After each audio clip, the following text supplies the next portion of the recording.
start Wind Down Wednesday with your hosts, Missy, Dawn, Angie, TJ, Nikki, and Lindsay. So grab your glass or your cup and join us for great conversations about, well, who knows?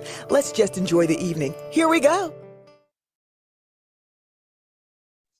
Hola, family, and welcome to another live edition of Wind Down Wednesday.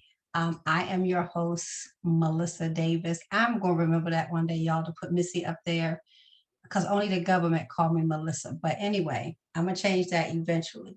But welcome back. We are excited to be with you all tonight. Several of our hosts are out. It's summer and stuff be happening. And so you have a few of us. And then, of course, we always have a special guest that all of us in the home village that have children are excited to see her face in the building tonight because we all got suitcases right up under the eye area and we be tired. And so tonight she's going to talk to us about how to get these babies to sleep. I'll introduce her in just a second, but we have some familiar faces with us tonight. Of course, we have Angie, we have Sheena, we have Shayla. And so we welcome you all to our co-hosts that happen to be under a palm tree tonight. If you watching, I hope you watching because we really wanted you to be a part of this show tonight. But I'm just saying, be watching, but don't be watching. Be under the palm tree with the drink in your hand and then come back and tell us all about it. But we miss you. You know who you are. So again, we are excited. Some of the topics that we talk about, I feel like tonight's topic is controversial from the standpoint that some people don't buy into certain things when they have children. And so our rule, we don't yuck anybody else's yum. So if it doesn't work for you, it just doesn't work for you. But for the people that want more information or are interested in using the tools that she's going to give us tonight, we again are excited.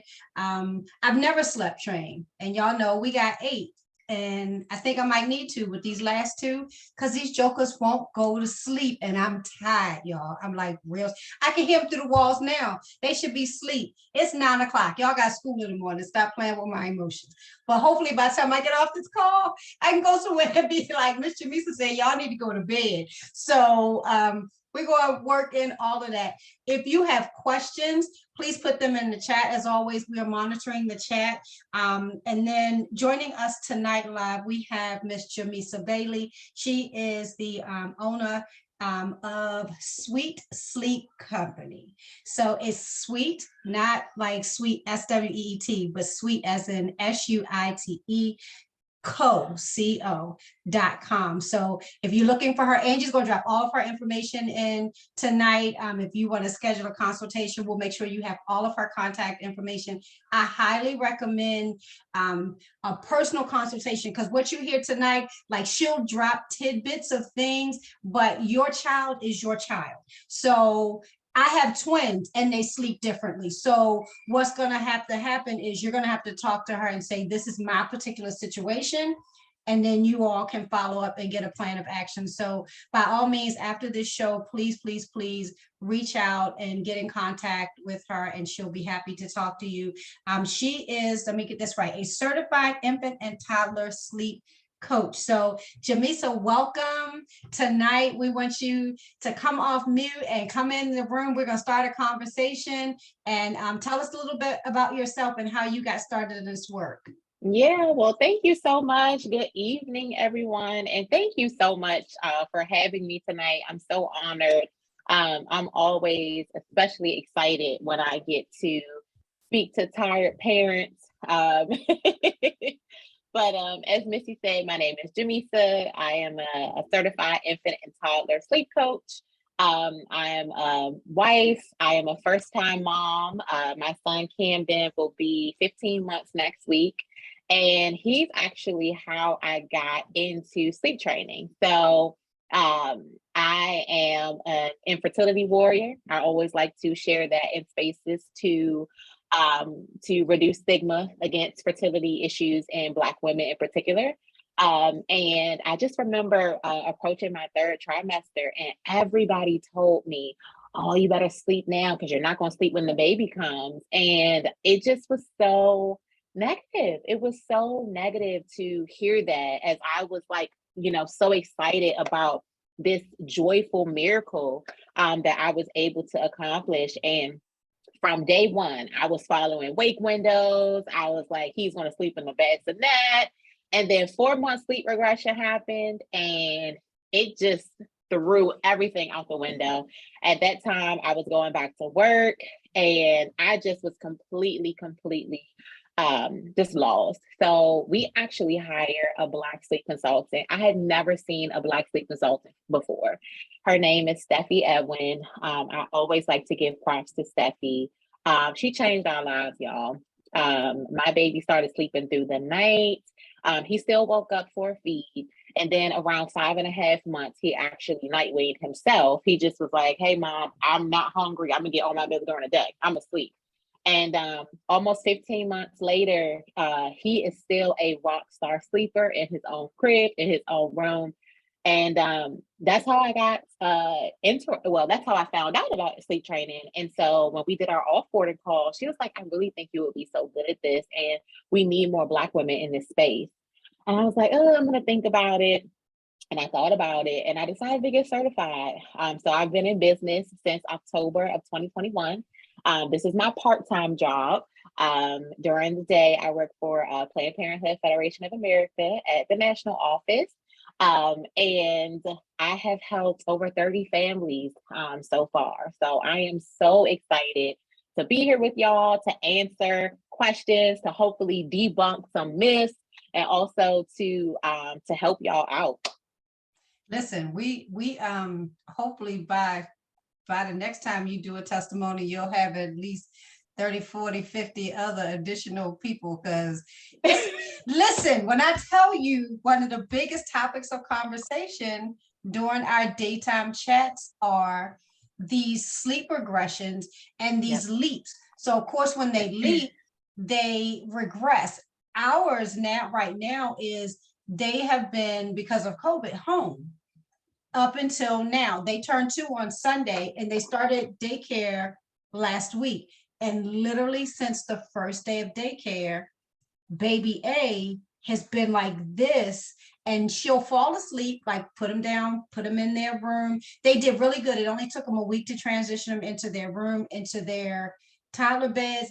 And we were doing so well, unless somebody got sick or something like that. But since school, she sleeps for like 2 hours, and then it's like she's awake, like, oh, am I still home? Is mommy still here? Where am I? I need to be in your bed. And after like 3 or 4 times of putting it down, just like, just lay right here, chick. We both gonna get a good night's sleep. So that's been one of the things that we've kind of been cycling around in our group. So I'm so excited. I guess my first question, to kind of get the conversation started, how do you deal with like leaps, because they're going to leap, and sleep regression and appetite are the 2 main things that are affected with leaps. So how do you deal with them during leaps?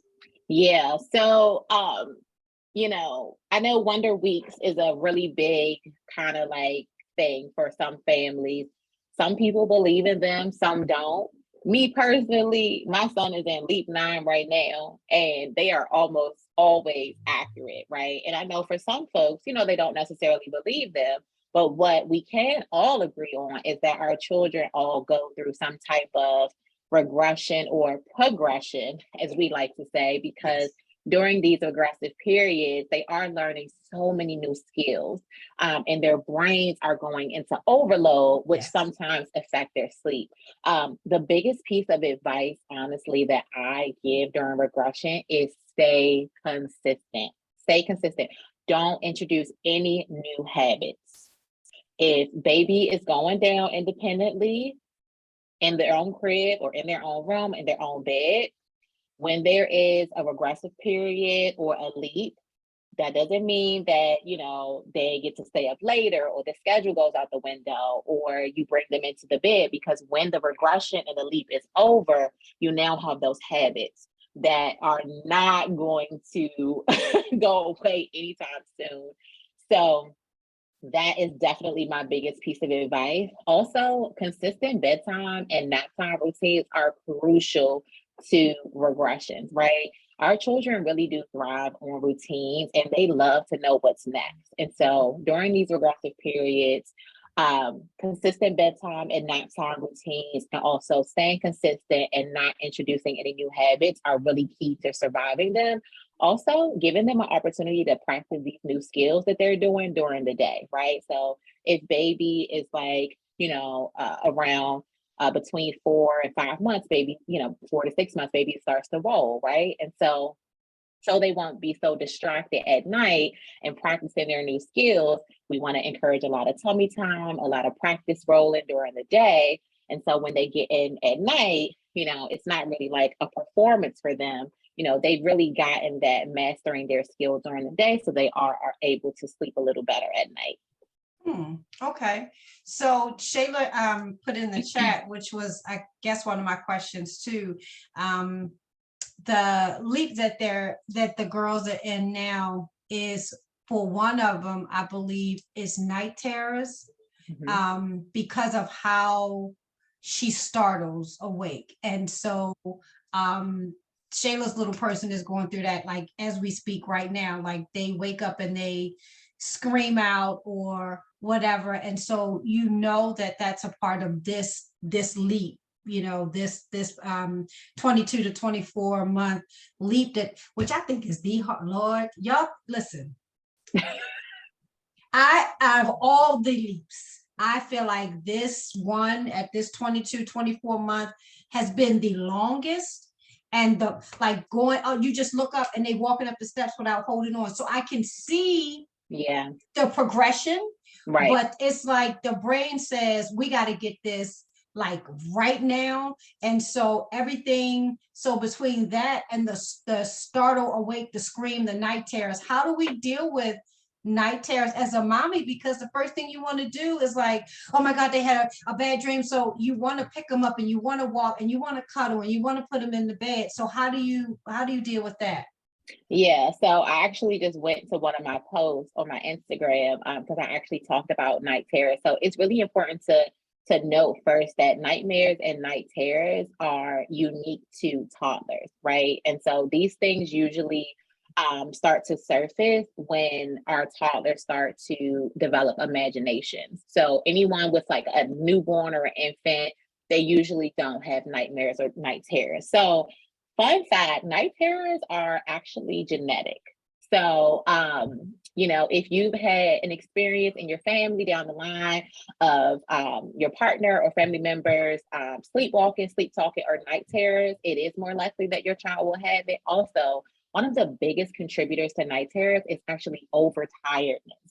So if your little one is not napping properly during the day or they're not getting adequate sleep at night, they are more prone to night terrors. The nightmares piece comes from the imagination, right? So they may have seen something on a tablet or heard something, monsters, scared of the dark, those kind of things. But as far as the night terrors, those can be somewhat avoided with a really age appropriate schedule, because a lot of it is because of overtiredness. And I see someone in the chat saying that I had been known to sleepwalk, and Jax used to sleep crawl. Yep. Yeah, that was me. So when I was younger, I used to sleepwalk. It was kind of scary too, because I literally walked out of our apartment. And when my baby was younger, he would just wake up and he would start crawling, and I would notice that his eyes would be closed. And I've had to like snatch him from crawling off the bed a few times. And I always wondered, was it because I used to? So that's good to know that it's hereditary. So now I know to watch him. But that's also kind of scary. Yeah, it is. It really is. And thank you for sharing that. That's so. Usually when I share this, I don't get people saying like, "Hey, that actually is like happened to me." So thank you so much for affirming that.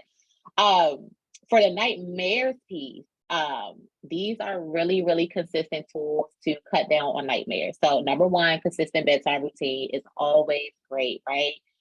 Snuggles and hugs and like confidence during bedtime is like super, super important, right? Reminding your child that they're safe, they're loved, If you go to my Instagram, if you have a toddler who is struggling with monsters, I have like a recipe for a monster spray, right? It's just like water and essential oils, and like, they get to decorate the water bottle, and you just kind of spray in the closet, under the bed, to ward off the monsters. If they're old enough, inviting a cuddly toy in their bed to kind of protect them is something. We want to make sure that we don't have any toys in the crib under one. But if your child is mobile and one, they can definitely welcome a lovey or a little cozy toy. And then also, this is a big one, y'all, especially in 2022. Try to avoid screen time at least 2 hours before bed. I know that is a big one because people are like, listen, I just like am trying to get my baby like less tantrums into sleep, but avoiding screen time 2 hours before bed can actually cut down on those night terrors, because again, it really does stem from them from their imaginations. And so cutting down the screen time really can't help. You know what? That was like a nugget, because I know for me, it's not so much getting them, like I'm trying to get everything done, but it was more so getting you to go from a 10 to a 2 before you go to sleep. So putting on like 10 or 15 minutes of TV, like a Moana or something like that.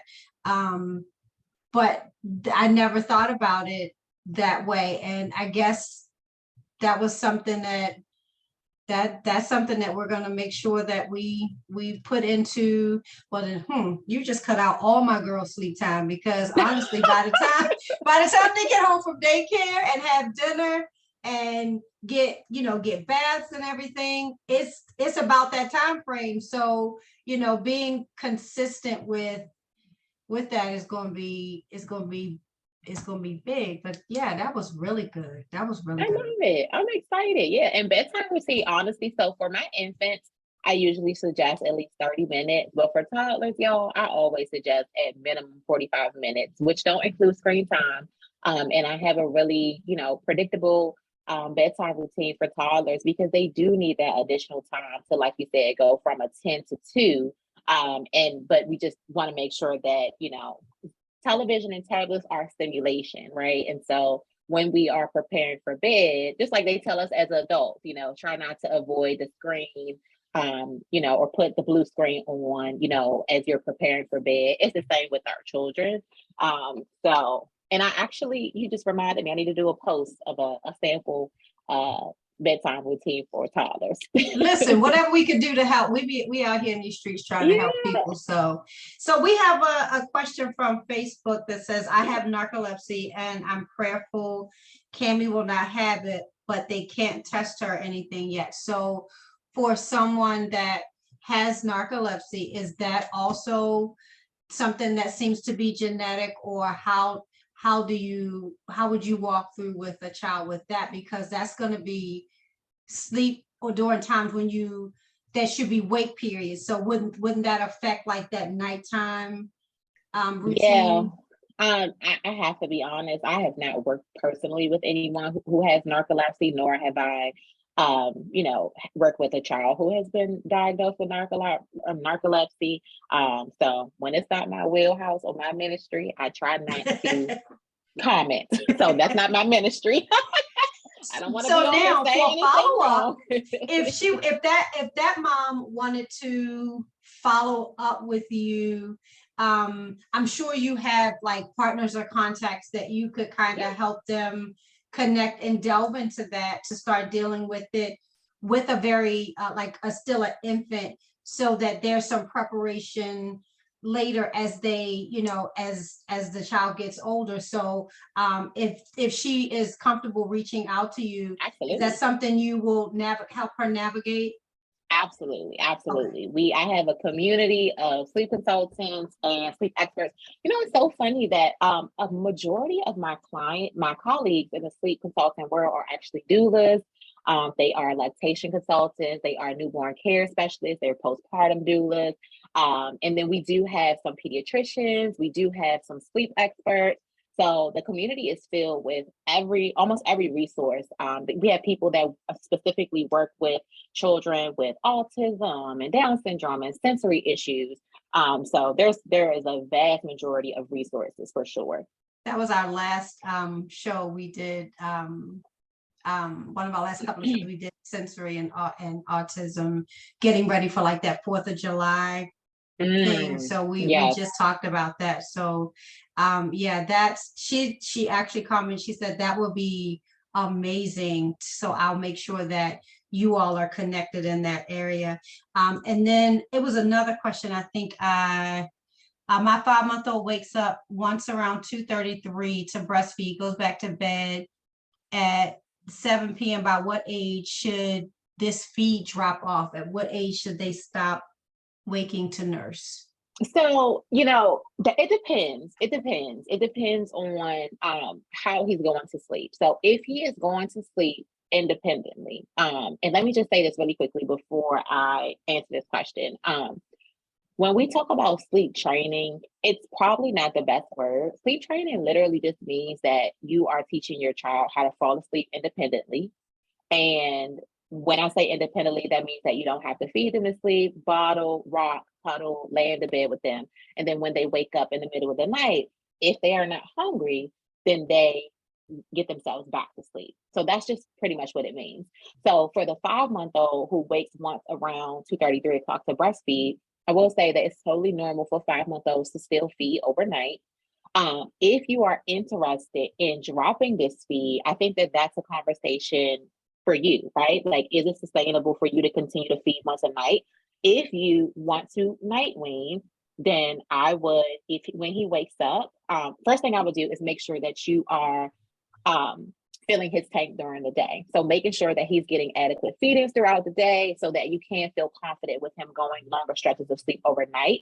Number two, sometimes when our children wake, they're just transitioning sleep cycles, right? Especially if he's going down independently, but we always kind of rush to them. I always suggest giving our little ones at least 10 to 15 minutes to see if they can get themselves back to sleep.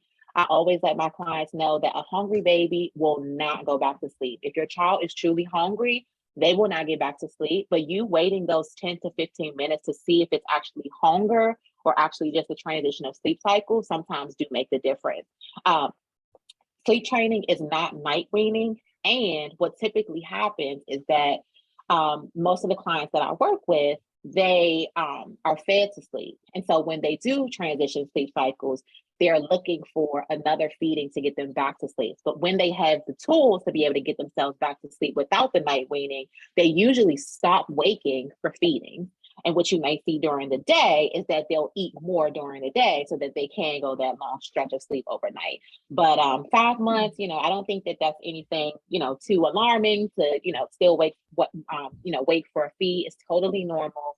And if it's not sustainable for you anymore, then I would just make sure that we are teaching independent sleeping skills and making sure that you're filling that tank during the day. So I'm gonna tag team Dawn in here for a second.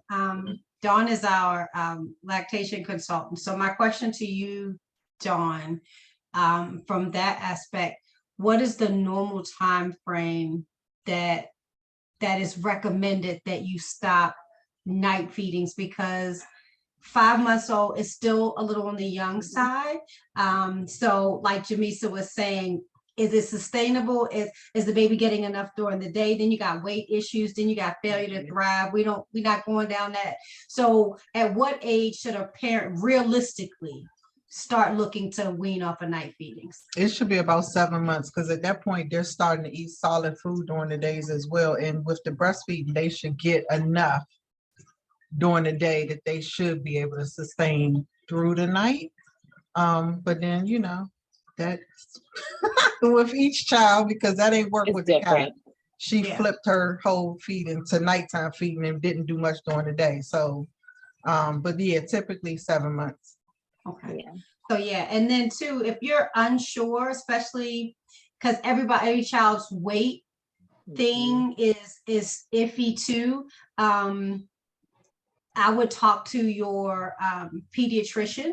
Absolutely. If that's something, if you want to work with Jamisa and get your child into like this. And like she said, training is we're going to play with the word training because that's just what we're going to use tonight, but you can fill it with whatever word you want to.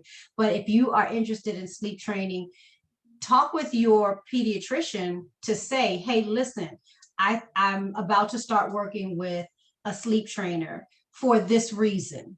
And I want to know that if my child is weight and everything, if they're thriving well enough for me to kind of start that transition. And they may say, yep, they're good to go, because pediatricians between 5-6 months, some people are introducing purees and things a little bit early. So if you have a pediatrician that says, yep, they're 5 months, let's go ahead and introduce this, that may hold them over and they may be good with it. But if your pediatrician who knows your child is saying, I would give it a little bit longer, that doesn't mean you can't start preparing. I wouldn't have a conversation with her like, I'm gonna start tonight, what am I supposed to do? You kind of get yourself ready so you can start training yourself, because we the problem. How many times have I said this on this show? We are the problem. I don't wait 15 minutes. Lord knows. Okay, so I'm gonna raise my hand on that. When the preacher say something that, what they say, when the preacher step on your toes, just say ouch and keep it moving. That was for me. I don't wait 15 minutes. I hear, and I'm like, I'm already at the door. So I gotta do better with that. I'm gonna give them a minute. But what if they're not transitioning sleep cycles, but actually getting out the bed? Should you go in and lay them down, or still give them an opportunity to lay themselves back down? Yeah. So before I answer that, I want to say that every client who works with me has to sign a contract. And the first part of that contract says that you get clearance from your pediatrician to work with me. So every client that I've worked with, you have to get clearance from your pediatrician. So I just want to make sure that we, and that's a way to protect me and my business, and also to make sure that we are setting you and your family up for success, right? Because if there are weight gain issues, if you do have concerns from your pediatrician, we don't want to rush this thing, right? The thing with, so our babies are not robots, right? Just like we wake through the night, our babies wake through the night too, especially after that 4-month sleep regression, because then they transition to the same number of sleep cycles that we have as adults, which is why they kind of like wreak havoc on the house. Speaking for myself, my baby was waking up like every hour. So I always do recommend waiting to see, because, they may just wake up sometimes and need 10 minutes to kind of meditate or, hang out. The thing with toddlers is, y'all, it is really, really, first and foremost, we want to make sure that they are going down independently, meaning that you don't have to physically be in the room with them every night. You don't have to lay down with them every night. You don't have to rock them to sleep. When your child has those independent sleeping skills, when they do wake up, they can get themselves back to sleep without your intervention. The other thing is boundaries. Boundaries are really important. One of the tools that I like to use with toddlers, especially when they learn their colors, I love the Hatch sound machine. I love it. It is a great sound machine, and it also has the color feature. And so we're going to set some strict boundaries, right? So when that Hatch is on red, that means no matter if you're awake or you're asleep, you need to stay in that bed. When it's on yellow, come through here. I like that. When it's on yellow, you can get out of your bed and play in your room with some toys quietly. And then when it's on green, that means you can come out of the room and join us, right? And so practicing that, doing a lot of role play with dolls, reading books, and just really having conversations about the expectations around bedtime is really, really important. And a lot of times, when we talk to our children, we say, well, do you understand? And they say, okay. I'm really, really a big fan of repeat backs. And so if I tell my baby, hey, Camden, I expect you to stay in bed overnight until the green light is on in the morning. What did you hear mommy say? Right? So that way I know that he understands what I'm saying, instead of, how many times have our parents asked us something and we just say, okay, and like, you could not ask me to repeat it. And so repeat backs, boundaries, and also incentives and games are really, really key to keeping the toddlers in bed. Also, I'm sorry, Missy, I have to say this. I always want toddlers in cribs as long as possible, as long as possible, unless they are physically jumping out of the crib. Oh, yeah, And they they was can there. still, okay. And then Yeah. even if they are jumping, I have some tools to try to keep them in. But just for folks who, you don't have a jumping toddler yet, right? Do not think that just because your little one is 2 or even 3, that they are just automatically ready for a toddler bed. If you can keep them in the crib as long as possible, you have won half the battle. So what age is toddler? Let's define that. So honestly, toddler is anything over 1. And so what I've seen is that most folks, when their child turns 2, this is usually what I see happen. A child is co-sleeping until they're 2, and then the parents say, "Oh, let me get them in the toddler bed so they can be excited about sleeping in their big kid bed." They waste the money on the toddler bed because they have gone and picked out the room blankets and all this fun stuff, and the baby is still in the bed because they don't have the confidence to be able to go to sleep on their own. And so I really I've worked with a 3.5-year-old who was still in a crib because she could physically fit and because she was not jumping out. And so I always am a huge fan and supporter of keeping them in the crib as long as possible. I know a 4-year-old in a crib. And it just, it's one less thing kind of for parents to worry about. And if your toddler has transitioned to a toddler bed, then their room pretty much becomes the crib. And the expectations and the boundaries have to be really strict because that is a lot of responsibility for a child that young to be able to roam their room in their house in the middle of the night. And so boundaries are really, really important at that age. Oh, mine weren't only climbing, they were hanging and teetering over the side. Then it was and time. It was time. It was, and I was scared because they never let down like easily. Some kids know how to throw one leg over and they can, no, these jokers was throwing the leg over and you can, and I'm like, oh, okay, so we're going to a toddler bed. So, but they still cannot roam the house because they cannot come out of their room. So that's not even optional yet because I don't want that. I'm paranoid they'll get up and like roam the house. So they don't have the ability to do that.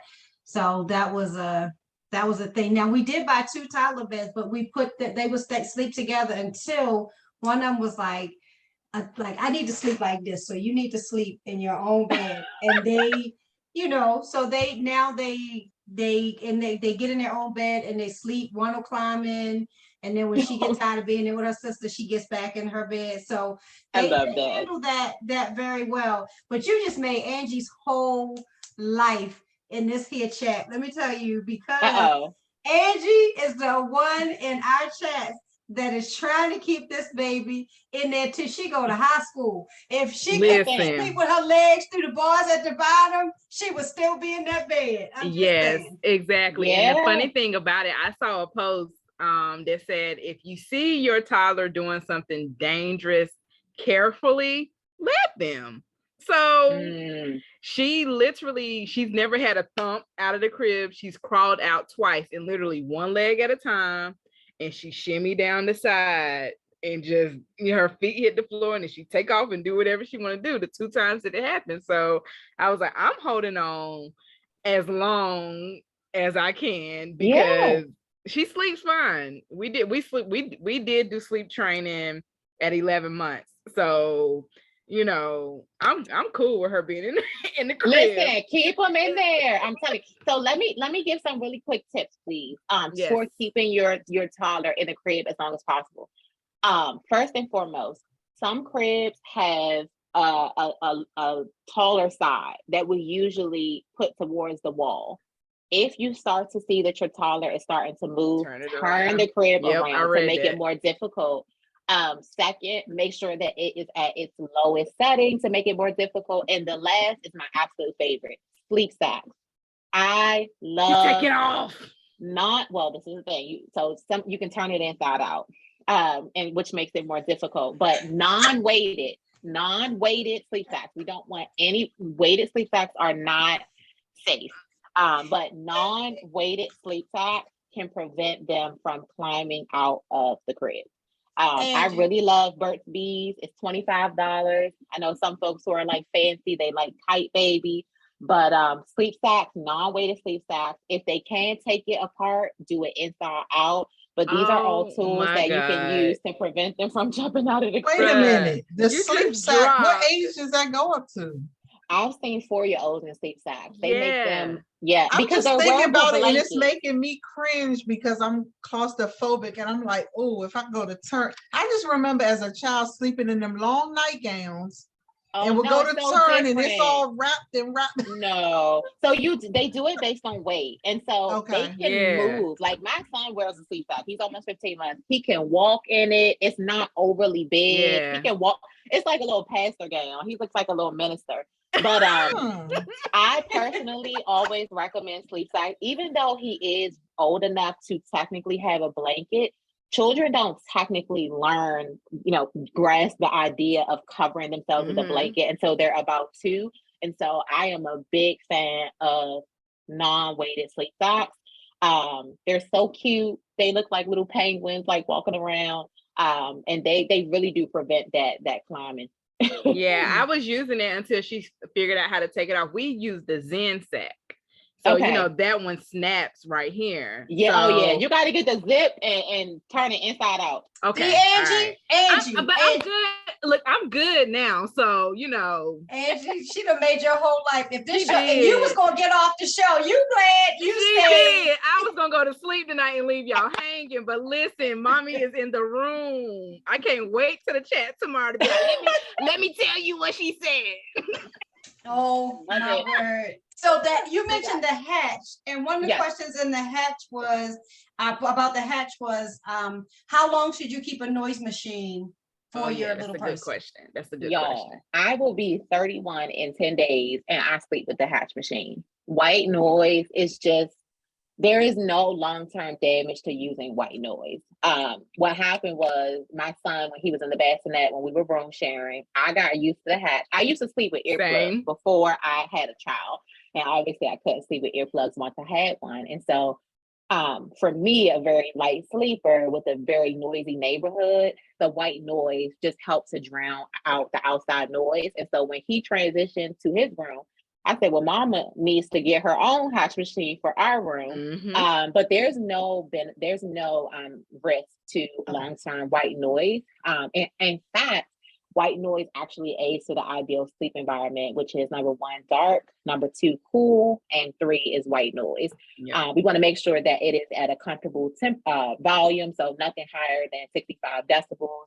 Every phone has a decibel app that you can use to make sure that it's not Yep. too loud and making sure that it's loud enough, but you can use white noise as long as possible. Yep. And there's another question. Someone is asking, what's another way to help infants start sleeping independently besides letting them cry it out? Yeah. So I want to really pause here because so many folks are not defining cry it out properly, and I want to make sure that we use it correctly. So cry it out is the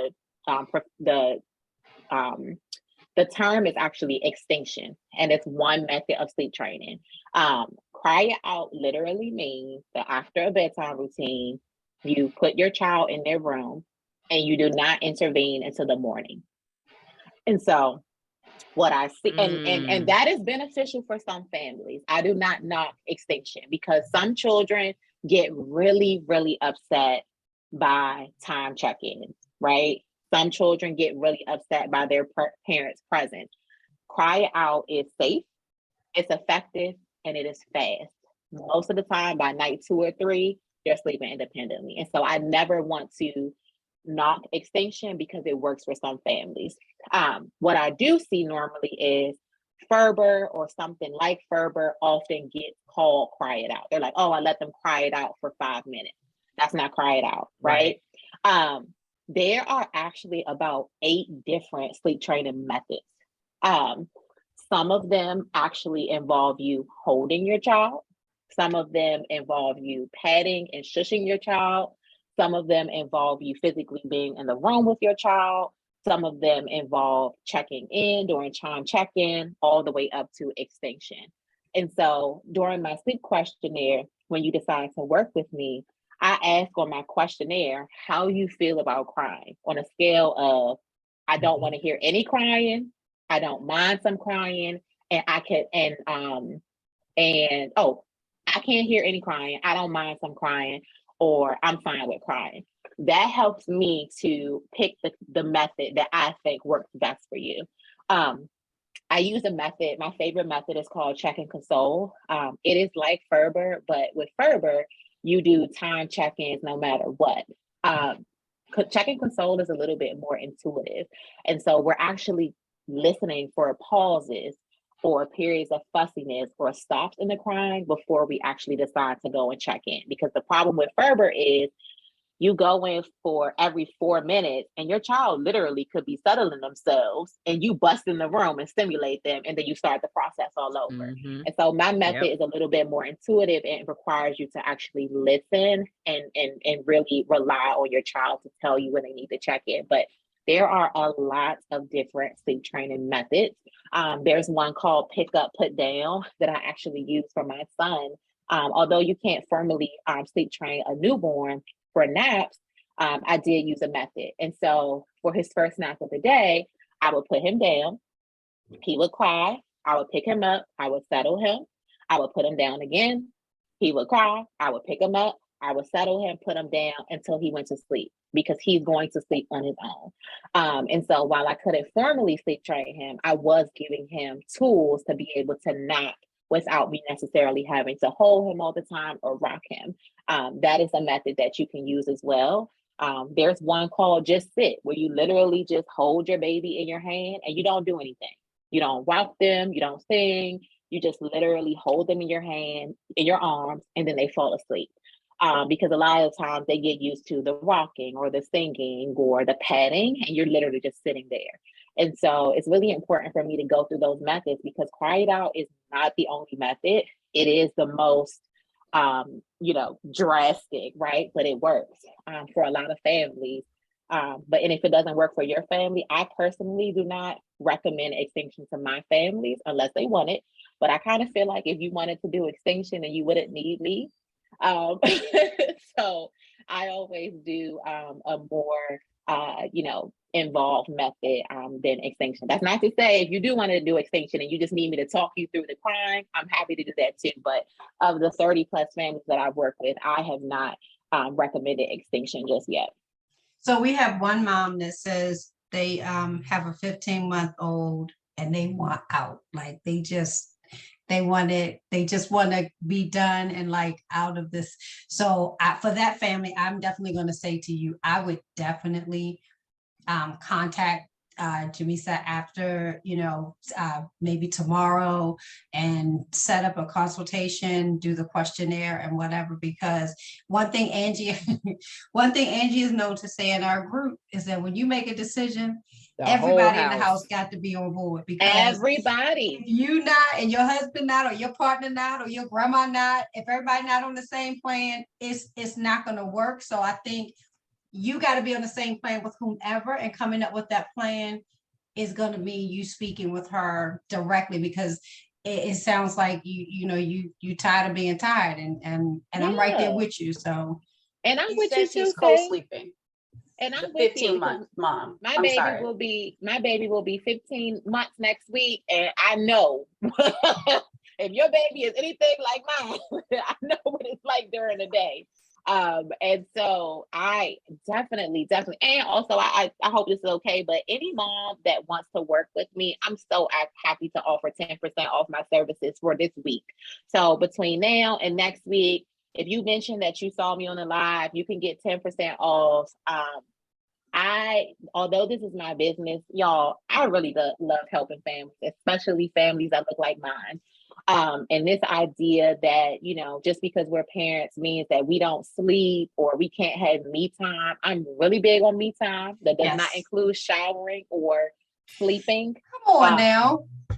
And so if you want your me time back and your sleep and your bed, please, please, please call me.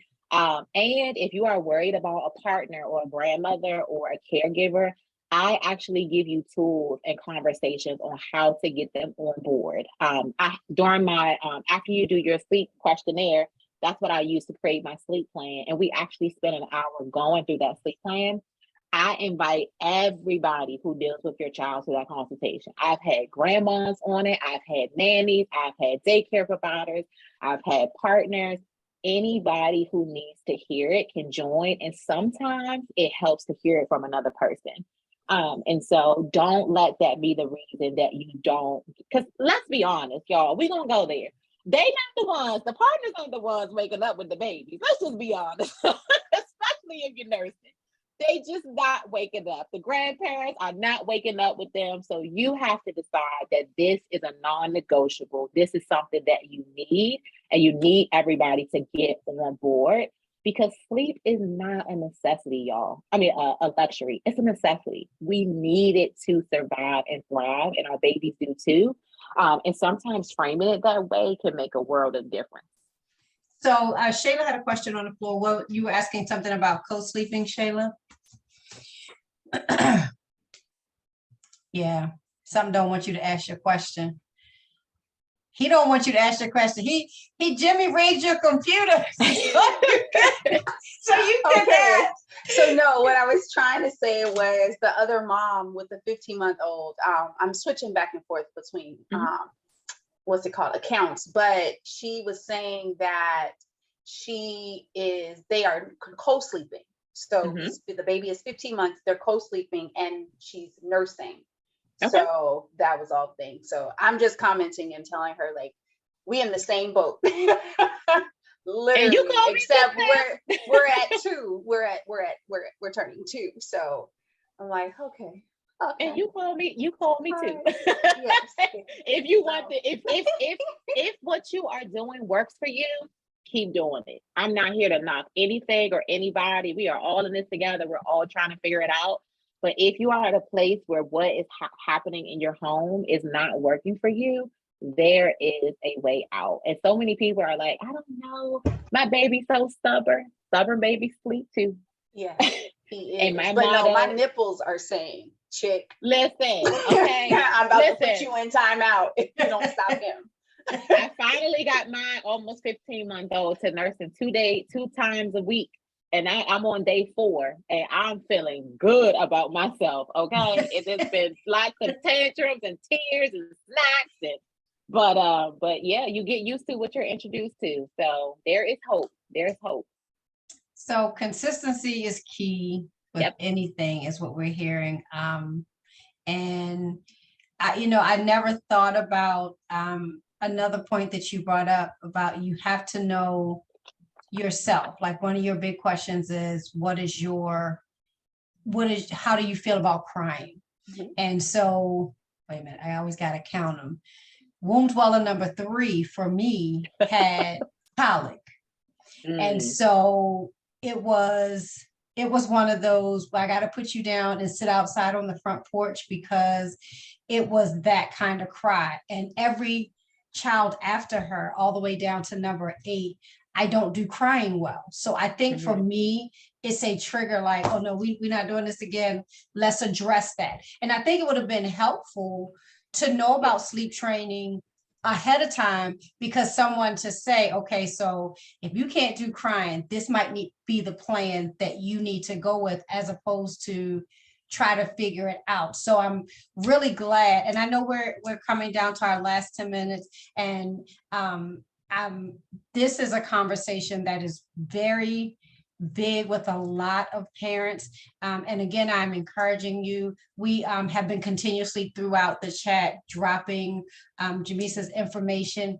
Please, please, please make sure you contact, because I'm seeing all the conversation and all the questions, and we won't be able to detail everybody's question tonight, but you have the tool now to get the details for the question that you answer. And that's one thing that I love about being a doula, is that we have a great community of resources, and we know how to say, y'all know how to do that.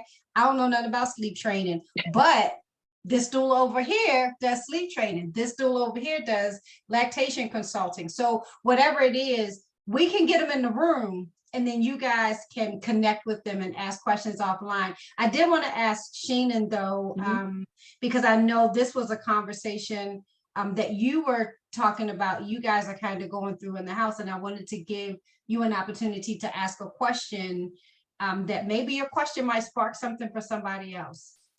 I have lots of questions, and Shayla just put one in the chat, which I was like, oh, because I was about to ask it. So my son is in our room. I used to put him in his crib for naps. Now he naps in our bed. I probably should put him back in his crib for naps, because that was the only time he would sleep in his crib. At night, him sleeping in the crib is just not happening. I was literally up for 21 hours yesterday because he woke up at 3 a.m. and was like, hey, what's going on? And did not go back to sleep. Did not.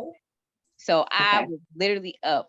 And so last night it hit me. I was like, maybe he was hungry. So last night he woke up this morning at 4:21 in the morning. I had a pouch, one of them Happy Tots pouch on my nightstand. He ate a third of that. I nursed him, and he was comatose. And I was like, I felt bad because I was like, my baby was hungry, and I guess I was just so tired. It didn't even click. But I do need him out of my bed and sleeping at night. And he was doing well. And he's probably going through a regression. He's teething, his molars are coming in. So that's been a challenge within itself. But at one point he would just nurse, and he would get off, and he would lay down, and he would go to sleep. And he did that for about a week and a half every night. And then it just stopped. So I'm hoping he will go back to that, but I definitely am going to connect with you, because inconsistency, I know is key, and I'll do well for a while and then I'll fall off, and then he falls off. So yeah. And how old is your baby? He's 15 months. So you had, okay. So when's your baby birthday? March. Oh, March. Okay. March what? 22nd. Oh, so he's an Aries. Yeah. I got an Aries too. I'm with you, sis. Yeah, my whole household is Aries. I'm an Aries, and my husband is too. So it's interesting. Oh wow. Yeah, I'm a Leo and he's an Aries. So it's definitely a fiery dynamic in our house. But yes, please contact me. I can definitely help you. So it looks like the question, transitioning baby from bed to crib, still in our room. So I do work with clients who want to continue to room share. I do not work with clients who want to bed share. So I just want to make that distinction. If you want to continue to bed share, I will have to refer you out. But if you want to continue to room share, we can work. It's a little easier for infants. What I always suggest is, like, especially if you're nursing, to put the crib on the side of the non-nursing parent, or to put it, if your room allows, to put it kind of farther away from you.